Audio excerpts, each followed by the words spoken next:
नमस्कार दोस्तों, मैं डॉक्टर आशुतोष कुमार चौबे आप सभी का स्वागत करता हूं अपने यूट्यूब चैनल वैदिक जीएस एकेडमी पे। दोस्तों, हम अभी पिछले 2 वीडियो में मौर्य काल को देखा हम लोगों ने। 2 क्या 3 वीडियो में लगभग हम देख चुके हैं और ये हमारा अंतिम वीडियो होगा मौर्य काल पे। तो जो मौर्य काल का समाज, अर्थव्यवस्था और कला से संबंधित जो प्रमुख चीज़ें हमारी छूट रही थी वो इस वीडियो में हम अभी देख लेंगे। और जो इम्पॉर्टेंट चीज़ें हैं वो मैंने यहाँ पर लिख दी है। इसको आप अगर फिर देख लेंगे कायदे से तो आपका लगभग मौर्य काल कंप्लीट हो जाएगा। तो आइए हम इसको शुरू करते हैं। तो देखिए, यहाँ पे मैंने 3 चीज़ें लगभग ली हैं मौर्य काल की: समाज, अर्थव्यवस्था और कला। और एक चीज़ मैं आपको बताऊं कि मैंने यहाँ उन्हीं चीज़ों को लिया है जो एग्ज़ाम के पॉइंट ऑफ व्यू से ज़रूरी हैं और जो अब तक पूछे भी गए हैं। तो सबसे पहले अगर हम समाज को देखें तो समाज के बारे में देखिए, हमें 2 स्रोत हैं हमारे। एक तो हमारा कौटिल्य का अर्थशास्त्र है, उससे हमें सूचना मिलती है मौर्यकालीन समाज के बारे में। और दूसरा जो एक प्रमुख हमारा स्रोत है वो है मेगस्थनीज की इंडिका। तो मेगस्थनीज चूँकि एक विदेशी यात्री रहता है या विदेशी लेखक रहता है, आप ये समझिए। तो भारतीय समाज को लेके जो मेगस्थनीज का अप्रोच रहता है या उसकी समझ जो रहती है वो उतनी अच्छी नहीं रहती। तो बस उसने क्या है कि जो समाज में मेगस्थनीज देख रहा है उसी के आधार पर वो लिखता जा रहा है अपनी इंडिका में। तो आप देखेंगे कि उसका विभाजन थोड़ा सा हास्यास्पद है, लेकिन फिर भी हम चाहे तो उससे कुछ अंतर्निहित इतिहास को निकाल सकते हैं। तो देखिए, मेगस्थनीज ने 7 जातियों में भारतीय समाज को बांटा है। यहाँ पे मोटे मोटे तौर पे हम देख लेते हैं। और हम ये इसलिए देख रहे हैं क्योंकि हमें डिस्क्रिप्टिव राइटिंग में नहीं लिखना है। ऑब्जेक्टिव में कई बार क्या होता है कि मेगस्थनीज ने जिन क्रम में इन जातियों को रखा है उनका क्रम पूछ लिया जाता है, तो इसके वजह से ये हमारे लिए ज़रूरी हो जाती है। तो आइए हम देखते हैं। पहला जो वर्ग है मेगस्थनीज द्वारा रखा गया, पहली जाति, वो दार्शनिकों की है। अब आप इससे समझ सकते हैं कि हो सकता है वो ब्राह्मण वर्ग की बात कर रहा हो। दार्शनिक मतलब जो पढ़ने लिखने वाले और चिंतन करने वाले लोग हैं वो हैं। तो और दूसरा वर्ग जो है वो कृषकों का है। ये तो सिंपल है सबके लिए भी कि किसानों के बारे में लिख रहा है। फिर तीसरे वर्ग में उसने शिकारी, अहिर और चरवाहा, यानी आप ये समझिए कि उस समय जो आप कह सकते हैं कि वैश्य वर्ण था, एक तरह से लगभग उनकी चर्चा कर रहा है वो समाज में। और चौथे वर्ग में जो है उसने शिल्पियों और व्यापारियों को रखा है। देखिए यहाँ पे शिल्पी और व्यापारी यानी कारीगर और व्यापार करने वाले लोगों को उसने चौथे वर्ग में रखा है। 5वें वर्ग में उसने योद्धा को रखा है और इसमें मूल रूप से सैनिक थे, या 5वीं जाति हम कह सकते हैं, वर्ग न कहें, ज़्यादा बेहतर जाति होगा कि 5वीं जाति उसने योद्धाओं की बताई। फिर 6ठी जाति उसने निरीक्षकों की बताई, जिसको वो गुप्तचर कहता है। ये प्रशासन के हिस्से थे और प्रशासन में अपना सहयोग देते। फिर 7वां जो है उसने पार्षद या मंत्री को बताया है। तो आप ये क्रम याद कर लीजिए, इसमें कुछ दिमाग लगाने की ज़रूरत नहीं है मुझे लगता है। आप क्रम याद रखिए किस क्रम पे उसने क्या बताया है। अगर आपसे ये पूछा जा रहा है तो आप सीधे जवाब दे दीजिए, क्योंकि हमारा मूल लक्ष्य ही है कि नहीं, हम प्रीलिम्स के लिए पढ़ रहे हैं फ़िलहाल चीज़ों को, और हमारा अप्रोच जो है वो प्रीलिम्स ओरिएंटेड ही होना चाहिए, मुझे ऐसा लगता है। तो ये समाज के बारे में हो गया। अब समाज में उस समय जो महिलाओं की स्थिति थी वो ठीक थी, और मुख्य जो महिलाएं होती थी या मेन स्ट्रीम की जो महिलाएं होती थी यानी सामान्य महिलाएं, उनको छोड़ के 3 तरह का वर्ग महिलाओं का था। पहली जो महिलाओं का वर्ग जो पहला है वो है गणिका, यानी ये राज्य की सेवा में लगी होती थी, है ना। और दूसरा वर्ग जो है वो है रूपजीवा, यानी ये स्वतंत्र रूप से उस समय में वेश्यावृत्ति करने वाली जो महिलाएँ थीं उनको रूपजीवा कहा जाता था, और ये भी राज्य को कर या टैक्स देती थी। ये आपको ध्यान रखना है कि इनका भी अहम योगदान है समाज में और अर्थव्यवस्था में। आप जब कौटिल्य का अर्थशास्त्र देखेंगे तो उसने इनके बारे में भी वर्णन दिया है। और तीसरा जो वर्ग है महिलाओं का वो है समरांगणियों का। अब समरांगणियों का मतलब क्या है? समरांगणियों का मतलब हो गया कि जो महिला अंगरक्षक हुआ करती थी उनको समरांगणियाँ कहा जाता था। और कौटिल्य द्वारा ये बताया गया है कि जो चंद्रगुप्त रहता है उसकी सुरक्षा में महिला बॉडीगार्ड जो थी वो हम देखते हैं। तो ये 3 वर्ग जो है महिलाओं का रहता है। अब समाज वाला मुख्य जो है वो हो गया। अब हम देखेंगे अर्थव्यवस्था। और अर्थव्यवस्था में देखिए, कल मैंने आपसे करों की चर्चा कर दी है। मुख्य रूप से जो कर पूछे गए हैं उनकी चर्चा मैंने कर दी है, और जो अधिकारी संबंधित विभागों के थे उनको भी मैंने आपको बता दिया। यहाँ हम कुछ मार्ग हैं जिनके बारे में आपसे पूछा जा सकता है, आपको जानना चाहिए, हम उसे देख लेते हैं। तो एक सबसे प्रसिद्ध मार्ग उस समय का रहता है उत्तरापथ। इसके बारे में आप बहुत सुने भी होंगे और जानते भी होंगे। अब ये कहाँ से कहाँ या किन 2 जगहों को कनेक्ट करता था उसको हम देख लेते हैं। तो ये कनेक्ट करता था पुरुषपुर यानी पेशावर से ताम्रलिप्ति यानी बंगाल को। और हम जानते हैं कि नहीं है यही आगे चल के शेरशाह सूरी द्वारा जीटी रोड इसका जो निर्माण है वो चंद्रगुप्त द्वारा कराया गया था। और हम सभी जानते हैं कि जब व्यापार वाणिज्य का विकास होता है तो सड़कों की जो भूमिका होती है उसमें बहुत ज़्यादा होती है। और मैंने कल भी आपको बताया था कि किस तरह से मौर्य काल में आके प्रशासन, अर्थव्यवस्था, इन सब चीज़ों में विस्तार हो रहा है। तो जब इन सारी चीज़ों में विस्तार होगा तो शासन और प्रशासन को सुचारू रूप से चलाने के लिए संचार व्यवस्था भी बहुत ज़रूरी होती है। तो उस क्रम में देखिए चंद्रगुप्त ने उत्तरापथ का विकास किया। और इसको जो है आप एक तरह से कह सकते हैं कि आज हम देख रहे हैं कि ये बांग्लादेश के पास में ताम्रलिप्ति है और ये पुरुषपुर पेशावर यानी पाकिस्तान में है। तो आप देखिए एक तरफ यहाँ से लगभग पूरब से लेकर और पश्चिम तक का एक मेन कॉरिडोर कह सकते हैं आपने इन्होंने बना रखा था। और मुख्य मुख्य जो शहर उस समय के थे जैसे बनारस हो गया, फिर आप देखेंगे आगे श्रावस्ती हो गया, ये जो है उससे कनेक्ट थे इस उत्तरापथ से। अब एक दूसरा जो प्रमुख मार्ग था उस समय ये था दक्षिणापथ। और दक्षिणापथ किसको किसको जोड़ता था? तो दक्षिणापथ देखिए श्रावस्ती से शुरू होता था और प्रतिष्ठान तक जाता था। अब आप ये समझिए कि उत्तरापथ जा रहा है और वहाँ से फिर श्रावस्ती है, और श्रावस्ती भी हम जानते हैं कि नहीं यहाँ बहुत बड़ा केंद्र था ये। और प्रतिष्ठान जो है आप जानते हैं कि दक्षिण में महाराष्ट्र में पैठण या प्रतिष्ठान, यहाँ से फिर बंदरगाहों तक ये चीज़ों को ले जाते थे। तो ये एक दूसरा मार्ग हो गया। फिर एक तीसरा प्रमुख मार्ग था वो भृगुकक्ष को जोड़ता था मथुरा से, है ना। भृगुकक्ष देखिए उस समय एक प्रमुख बंदरगाह भी था।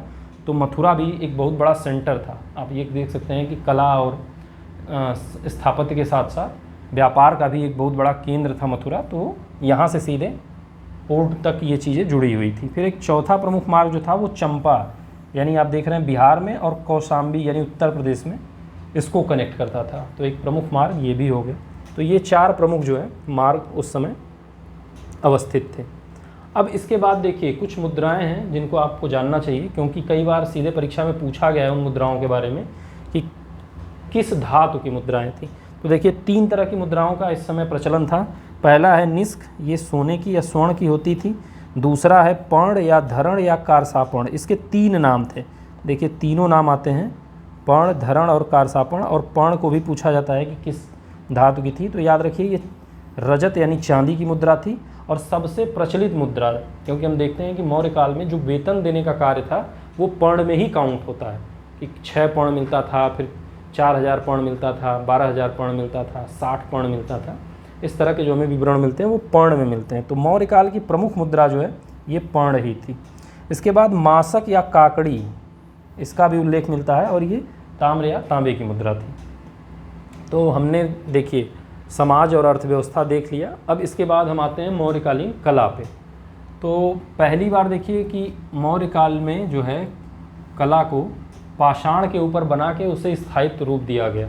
और हम देखते हैं कि इस काल में जो है अशोक के स्तंभ मौर्यकालीन कला के उत्कृष्ट नमूने हैं। और किस तरह से उस पिलर पे जो ग्लेजिंग की गई यानी उसको जो पॉलिश किया गया है, आप समझिए कि उस ज़माने में कितनी अच्छी टेक्नोलॉजी उनकी रही होगी कि आज तक अगर आप उस स्तंभ पे हाथ रखेंगे तो स्लिप कर जाएगा, इतनी चिकनाहट है उसमें, है ना। तो देख लेते हैं। तो देखिए मौर्यकालीन जो कला है वो मुख्य रूप से 2 भागों में बटी हुई थी। पहली जो है वो राजकीय कला थी और दूसरी लोक कला थी। यानी जो सरकार या राजा की तरफ से कला निर्माण किया जा रहा था वो राजकीय कला, और लोक कला मतलब उस समय लोक जन जो थे वो अपने अभिव्यक्त मतलब अपने कला माध्यमों को जो अभिव्यक्त करना चाहते थे, अभिरुचियों को अभिव्यक्त करना चाहते थे, वो उन्होंने भी कुछ निर्माण किया। तो जो राजकीय कला उसमें है तो कई, लेकिन मैंने यहाँ 2-3 ही प्रमुख रूप से लिखी है। पहला स्तंभ है जो अशोककालीन स्तंभ है, दूसरा गुहा स्थापत्य और तीसरा स्तूप। अब हम थोड़ा स्तंभों के बारे में जो है विस्तार से देख लेते हैं, क्योंकि इनको कई बार पूछ दिया जाता है।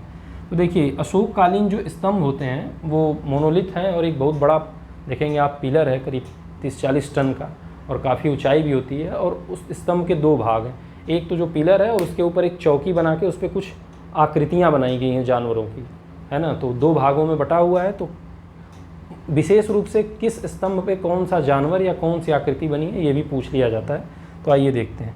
एक सिंह का अगर निर्माण कहा जाए या एक सिंह स्तंभों पे कहा जाए तो देखिए ये 3 जगह पे लगभग मिलता है। पहला या सबसे प्राचीन जो स्तंभ है सिंह शीर्ष स्तंभ, ये कोल्हुआ का है। ये आधुनिक बसाण या वैशाली बिहार में पड़ता है, वहाँ है। दूसरा लौरिया नंदनगढ़, ये भी बिहार में है। और तीसरा रामपुरवा। अगर ये मैं आपको सीधे कहूँ कि एक स्तंभ है, उसके ऊपर एक जानवर को बनाया गया है या जानवर की मूर्ति को बनाया गया है, तो वो एक सिंह अगर पूछा जाए तो कोल्हुआ, लौरिया नंदनगढ़ और रामपुरवा, इन 3 जगहों के स्तंभों पे ये एक सिंह आप पाएंगे। अब देखिए दूसरा जो पशु है वो है गज यानी हाथी। तो संकिसा, ये आधुनिक उत्तर प्रदेश का फर्रुखाबाद जिला है, वहाँ पे पड़ता है संकिसा। वहाँ जो पाषाण स्तंभ है उस पे जो है गज को बनाया गया है, यानी गज की मूर्ति आप पाएंगे। तो आपसे यही पूछा जा सकता है कि संकिसा में कौन सा पशु है या गज जो है कहाँ के स्तंभ मिलता है, तो ये आपको याद रखना होगा संकिसा। फिर एक का आकृति देखिए वृषभ की आती है यानी बैल की, और ये रामपुरवा बिहार में ही पड़ता है ये। और रामपुरवा का जो बैल है वो काफ़ी प्रसिद्ध है, और अगर कलात्मक रूप में आप देखेंगे तो बहुत ही बेहतरीन बनाया गया उसको। और देखिए एक सिंह हो गया आपका, दूसरा गज हो गया, तीसरा वृषभ हो गया। अब अगर 4 सिंहों की बात की जाए, अब अगर मैं 4 सिंह की बात कर रहा हूँ तो बस एक एग्जाम्पल आपके दिमाग में होना चाहिए कि जो हमारा नेशनल एम्बलम है, आप देखते हैं अभी संसद के ऊपर बनाया गया था, उसको लेके बड़ा डिबेट हुआ था, तो उस पर जो है 4 तरफ से सिंह जो सर अपना मतलब बॉडी सटाए हुए हैं और मुंह जो है उनका 4 दिशाओं में बना हुआ है। तो अगर उसको पूछा जाए तो इस तरह के स्तंभ 2 जगहों पे हैं। पहला है सारनाथ जो आज हमारा राष्ट्रीय प्रतीक बना हुआ है, और दूसरा है सांची। इन 2 जगहों पे 4 सिंह एक साथ बैठे हुए पाए गए हैं।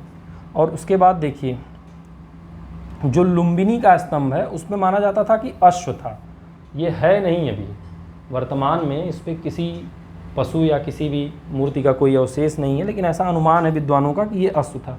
तो आप इसको लुम्बिनी को अश्व याद कर लीजिए, अगर परीक्षा में आ जाएगा तो कर लीजिए। और जो लौरिया अरराज, ये जो लौरिया नंदनगढ़ आप देखें उसी के बगल में एक जगह है लौरिया अरराज, वहाँ के सिर सिंह स्तंभ शीर्ष पे ये गरुड़ की आकृति को माना जाता है कि गरुड़ था, और ये भी गरुड़ वाला है नहीं, इसको भी आप ध्यान रखिएगा। तो ये आपके राजकीय कला में स्तंभ के जो नमूने थे वो हो गए। अब इस जो स्तूप था, तो 3 स्तूप है मुख्य रूप से, जो मैं आपको ऐसे मौखिक बता दे रहा हूँ, बस वही आपको याद रखना है। एक भरहुत का स्तूप था, मध्य प्रदेश में पड़ता है। दूसरा भी मध्य प्रदेश में सांची में पड़ता है, आज भी वो अपने मेन रूप में भरहुत का सांची का जो स्तूप है वो है। और वहाँ 3 स्तूप हैं, एक महास्तूप है और 2 छोटे स्तूप हैं। तो इन स्तूपों का निर्माण जो है, और तीसरा स्तूप देखिए ईंटों का बना हुआ है। खैर ये दोनों स्तूप भी पहले ईंटों के बने थे, बाद में इनको पाषाण से मढ़ा जाता है, वो शुंग काल में मढ़े जाते हैं। और जो तीसरा स्तूप मैंने आपको बताया वो है धर्मराज का स्तूप, ये सारनाथ में पड़ता है, बनारस में, उत्तर प्रदेश में, तो वो भी ईंटों का स्तूप है। तो आज भी वो ईंटों के रूप में ही है, अगर आप धर्मराजिका को देखेंगे तो ईंटों के रूप में है, और जो भरहुत और सांची के स्तूप हैं इनको पाषाण से मढ़ दिया जाता है शुंग काल में। तो ये प्रमुख स्तूप हो गए। अब इसके बाद मौर्य काल में हम देखते हैं कि जो आजीवक रहते हैं या श्रमण रहते हैं उनको गुफा दान करके या महाविहार के रूप में गुफाओं का निर्माण किया गया था। पाषाण खंड को काट के गुफाएं बनाई गई थी। तो उसमें जो है आपको मुख्य रूप से 5 गुफाओं को जानना चाहिए, जो बराबर और नागार्जुनी पहाड़ियाँ हैं गया जिले में बिहार के, उसमें इनका निर्माण हुआ था। तो कुछ अशोक ने बनवाए थे, कुछ दशरथ ने बनवाए थे, बस आप उन 5 को जान लीजिए। तो देखिए 3 गुफा है, आपको इसको याद रखना और इसको आप याद भी रखिए। पहली गुफा है सुदामा, दूसरी है कर्ण चौपड़ और तीसरी है विश्व झोपड़ी। इन 3 का निर्माण जो है अशोक द्वारा कराया गया था। और 2 गुफाएं हैं वो दशरथ ने बनवाई थी, यानी अशोक का पौत्र है दशरथ। तो एक बहुत प्रसिद्ध गुफा है लोमस ऋषि, ये खूब पूछा जाता है, आप इसको याद रखिएगा। और गोपिका गुफा। और एक चीज़ और याद रखिएगा कि ये जो गोपिका गुफा है ये बराबर पहाड़ी पे ना होकर नागार्जुनी पहाड़ी पे, और ये बाकी 4 जो है ये बराबर की पहाड़ी पे। और इसमें लोमस ऋषि का निर्माण दशरथ द्वारा, बाकी 3 का अशोक द्वारा कराया गया था। और ये जो है आजीविकों और श्रमणों के लिए इन लोगों ने बनवा रखे थे। तो ये हो गया। अब उसके बाद लोक कला में हम देखते हैं कि यक्ष यक्षिणी की मूर्तियाँ और मृण मूर्तियाँ यानी मिट्टी की मूर्तियाँ आपको दिखेंगी। तो यक्ष यक्षिणी में 3-4 जगह हैं, उन प्लेसेस के बारे में आप जान लीजिए। यहाँ से बहुत इस तरह से डीप क्वेश्चन नहीं बनेगा। एक जगह पड़ती है परखम, मथुरा में पड़ती है, और यहाँ से कुबेर की जो है कुबेर की प्रतिमा या कुबेर यक्ष की प्रतिमा आपको मिलेगी। फिर एक बिहार में जगह है दीदारगंज, वहाँ से भी यक्ष और यक्षिणियों की प्रतिमा आपको मिलेगी। फिर विदिशा मध्य प्रदेश में, यहाँ से प्राप्त होती है। फिर राजघाट से भी प्राप्त होती है, और ये त्रिमुखी यानी 3 मुख वाले यक्ष की प्रतिमा है, राजघाट यानी बनारस में है। और अयोध्या से जो है बहुत सारी मृण मूर्तियाँ यानी मिट्टी की मूर्तियाँ जो है मौर्य काल में हमें देखने को मिलती हैं। और ये आप मान के चलिए कि बहुत ही समृद्ध कला रही है मौर्य काल की। अगर आपको कभी मौका मिले, आप कभी जाएं, इनके पिलर्स को देखिए, जैसे दिल्ली में है, इलाहाबाद में है, या बिहार में कभी जाने का मौका मिले तो आप देखिए, बहुत ही शानदार है।